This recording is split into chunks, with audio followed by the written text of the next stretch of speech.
An Abi Hurairah radhiyallahu anhu anin Nabi sallallahu alaihi wasallam qala, dari sahabat Abu Hurairah radhiyallahu anhu dari Nabi Muhammad SAW bahwasanya Rasulullah bersabda, Innallaha ta'ala yaqulu, sesungguhnya Allah Ta'ala telah berkata, Ya bena Adam, hei anak cucu Adam, hei anak cucu Adam.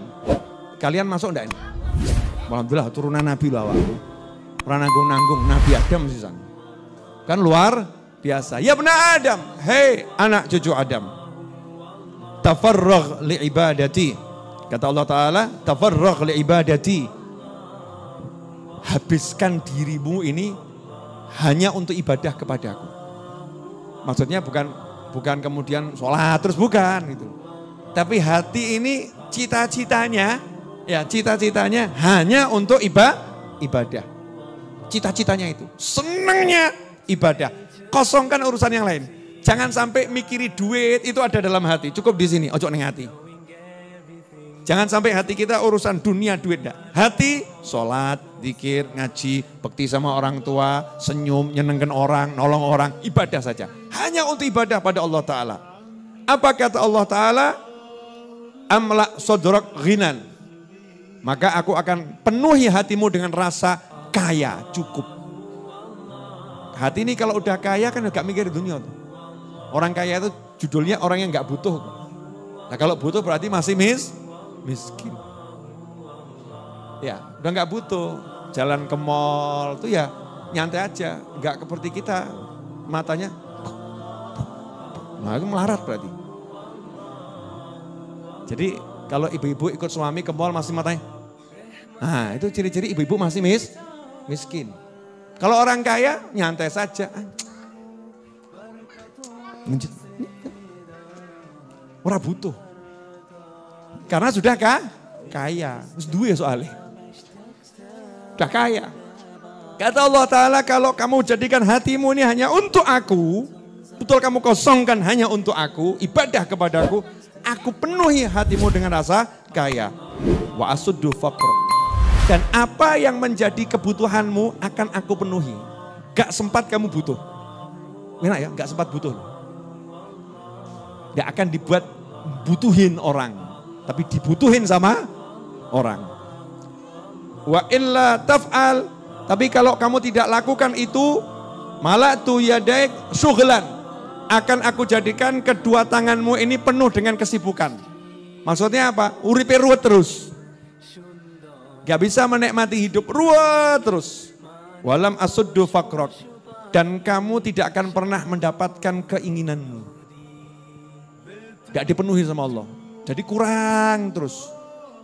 Ya, punya satu minta dua, punya dua minta 10, punya 10 minta 100, punya 100 minta 1000. Dapat 1000 merasa sama dengan satu. Karena masih belum cukup. Kalau belum cukup kan dapat berapapun sama dengan satu kan. Itu ngeri, itu penyakit yang mengerikan. Naudzubillah min dzalik. Rawahu Tirmidzi. Hadis riwayat Tirmidzi. Kemudian dalam hadis yang lain dari Zaid bin Thabit radhiyallahu anhu qala, sami'tu Rasulullah sallallahu alaihi wasallam yaqul, man kanatid dunya hammuh farraqallahu alaihi amrah wa ja'ala faqrahu baina ainihi wa lam ya'tihi minad dunya illa ma kutibalah. Barang siapa yang dunia itu menjadi pusat pikirannya. Jadi hatinya hanya mikirin dunia saja. Besok ini gimana ya caranya dapat duit. Kalau tidak dapat duit ini gimana hidup saya. Pokoknya dunia. Gak mikirin sholat, gak mikirin orang tuanya, gak mikirin bagaimana dia didik keluarganya untuk taat pada Allah. Tapi yang dipikirannya dunia. Itu saja yang dipikirannya. Tiap detik itu buka handphone. Ya, bukan untuk ngapa-ngapain. Ternyata kamera kemudian lihat. Wah bibirku gimana ya. Dunia, update status, the new bibir. Dunia yang diurusi. Cuman dunia saja. Allah bilang, maka farraqallahu alaihi amrah. Kata Nabi Muhammad SAW. Urusannya dibuat cerai-berai, gak ada yang beres. Urusannya gak akan ada yang beres, cerai-berai. Wa ja'ala faqrahu baina ainih. Dan matanya akan selalu melihat kekurangan terus, kurang. Tase kurang ape. Omae kurang ape. Terus begitu, bojone kurang ganteng. Akan terus begitu. Jadi matanya ini mata melarat. Walaupun dia sugih, matanya orang yang seperti ya tadi itu, miskin tingkat tinggi. Ini kan ngeri ya. Apa pernah bisa bahagia? Gak akan pernah bisa bahagia. Karena selalu dilihatkan, ya dia akan selalu melihat kurang. Wah, rekoso urip kaya ngono kuwi. Itu hidup yang sangat tidak enak. Walam ya'tihi minad dunya illa ma kutibalah. Dan tidak akan dunia datang kepadanya kecuali yang sudah ditakdirkan untuknya. Walaupun kerjanya 24 jam tanpa henti, ya rezekinya segitu sesuai takdirnya. Tidak akan nambah. Tapi waman kanatil akhirah niyatuh. Siapa yang akhirat itu menjadi isi hatinya, niatannya. Pengennya surga, pengennya pengajian, pengennya nyenengkan orang tua, pengennya nyenengkan masyarakat, pengennya nolong orang, semua untuk akhirat. Urusan akhirat, apa kata Allah Ta'ala lewat lisan Nabi Muhammad SAW, jama'allahu lahu amroh, urusannya dibereskan oleh Allah Ta'ala. Kalau urusannya yang bereskan Allah, beres atau enggak beres? Beres. Ada enggak yang bisa porak-porandakan? Gak bisa. Lalu yang bereskan Allah kok. Siapa yang bisa ngelawan Allah? Gak ada. Kemudian kata Rasulullah SAW, wa ja'ala ghinahu fi qalbih, hatinya dibuat cukup. Asli loh, saya mau nanya gini. Kalau jenengan sarapan telur 1 butir, tapi hati jenengan dibuat 1 butir ini cukup. Sebetulnya kan gak rekoso ya. Tapi yang buat kita jadi sudah sarapan masih pengen makan siang, udah makan siang pengen makan malam, udah makan malam pengen nyemil, udah nyemil pengen nambah cemilan. Kenapa? Karena hatinya ini dibuat kurang. Betul gitu kan? Tersiksa atau enggak tersiksa itu? Tersiksa. Tapi kalau udah sebetulnya 1 telur cukup. Tapi ditambah ya alhamdulillah gitu kan ya. Tapi cukup ini. Enggak ada tuntutan.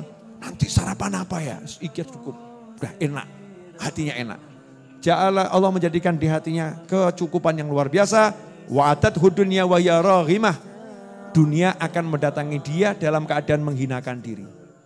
Wong sugih nak marani dhek, ngeki dhuwit ki karo maksa tulung trimonen. Masya Allah. Orang kaya yang mau nolong dia itu, nolongnya orang kayanya sama ngemis.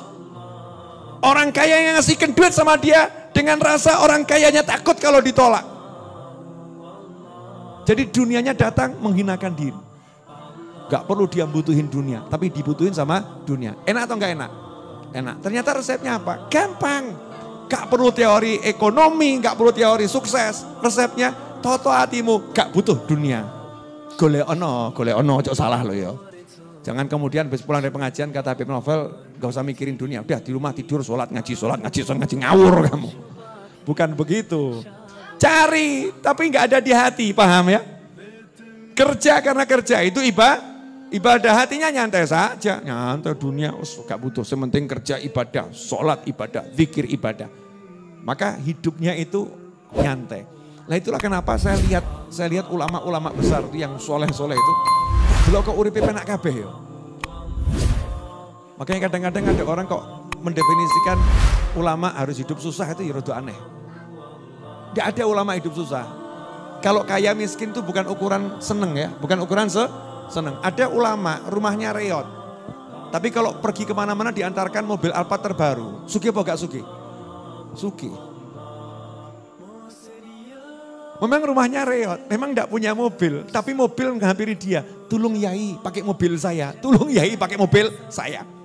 Pergi keluar kota mau bermalam di rumahnya siapa gitu, sak kota marani, yai griya kula mawon yai, yai griya kula mawon, yai griya kula. Semua nawari. Saya mau nanya, hidup begini enak atau enggak enak? Enak. Ora satu ku omah duwe omah.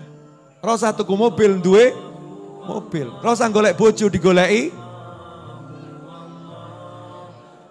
Yang jomblo-jomblo ini loh ya. Oh pikiranmu aneh-aneh wae kok. Yang jomblo-jomblo itu gak sibuk cari istri. Dicari oleh istri. Aku siap menjadi istrinya. Aku siap menjadi istrinya. Aku siap menjadi istrinya. Enak atau gak enak? Enak tinggal diting. Ora level. Ora masuk. Kurang kelas. Gaya. Gak bisa begitu kenapa? Karena gak mikir dunia. Pikirannya bidadari swarga. Akhirat jannah gitu. Jadi dunia ini ya ngesot ya. Dunianya itu Raka-rukaruan tuh ngejar dia, merendahkan diri. Nah, sebetulnya ini konsep-konsep begini ini yang harus dipraktekkan dalam kehidupan sehari-hari.